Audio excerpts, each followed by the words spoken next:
Valérie, qu'est-ce qui fait que le Haut-Karabakh se trouve au centre d'un tel conflit? Est-ce une question de ressources naturelles? S'agit-il d'un conflit d'influence historique entre l'Arménie chrétienne et l'Azerbaïdjan turco-musulman? Eh bien, il y a des ressources naturelles au Karabakh, comme de l'or par exemple, mais pas en quantité suffisante pour justifier un conflit. Ça n'a jamais été l'enjeu. Ce n'est pas non plus considéré vraiment comme un conflit religieux. Les Arméniens chrétiens et les Azéris musulmans ont coexisté dans la région pendant des siècles.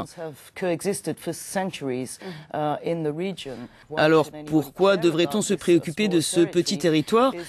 C'est que si le conflit dégénère vraiment, l'impact ne concernerait pas seulement cette zone, mais pourrait affecter l'ensemble du Caucase et potentiellement déstabiliser l'Europe et avoir des implications plus larges. La Russie a des liens historiques avec l'Azerbaïdjan tout en soutenant aussi l'Arménie aujourd'hui, alors que la Turquie est du côté de l'Azerbaïdjan. S'agit-il d'une guerre par procuration? Alors là, on touche aux enjeux du conflit à plus grande échelle. La Russie soutient effectivement l'Arménie, elle est son principal fournisseur d'armes. Elle possède aussi 2 bases militaires sur place, l'une près de la frontière turque. Elle a aussi signé un traité de défense avec l'Arménie qui prévoit qu'elle la soutienne et la protège en cas de conflit. La Russie est aussi très proche de l'Azerbaïdjan et elle est également son principal fournisseur d'armes, ce qui veut dire des fonds conséquents pour le budget russe.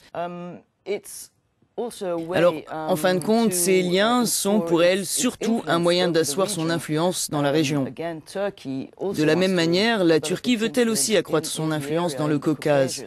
Donc oui, c'est une sorte de guerre par procuration, pas une guerre au sens strict, plutôt une guerre de pouvoir. Vous avez dit, Valérie, que la Russie vend des armes à la fois à l'Arménie et à l'Azerbaïdjan, ce qui est un aspect intéressant. Jusqu'où va le soutien de la Turquie à l'Azerbaïdjan? Alors il y a énormément de liens économiques, beaucoup d'échanges entre les deux pays. Il y a aussi la volonté de la Turquie de contrôler les itinéraires d'approvisionnement en énergie. Enfin, et c'est peut-être le plus important, il y a la volonté du président Erdogan de montrer qu'il soutient toutes les minorités turco-musulmanes à travers le monde, et c'est là un aspect très important dans la position d'Ankara.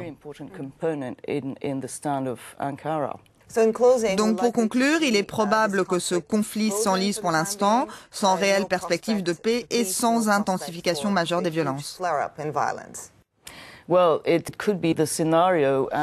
Alors c'est un scénario possible, mais je dirais que c'est pas tant un conflit gelé qu'un conflit qui est en train de couver. Il a fait des victimes depuis plus de 20 ans, il en fera encore s'il n'est pas réglé.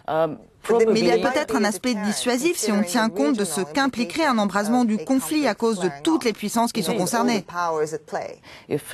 Alors en effet, d'autant plus si la Turquie est impliquée, si l'Iran, un autre pays voisin, est impliqué, si la Géorgie est impliquée, la situation pourrait devenir très grave, très dramatique pour toute la région et pour l'ensemble de l'Europe, peut-être au-delà.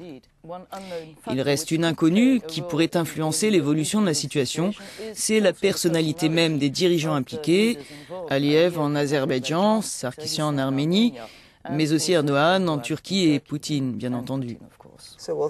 Donc nous verrons, vous nous tiendrez informés. Merci Valérie.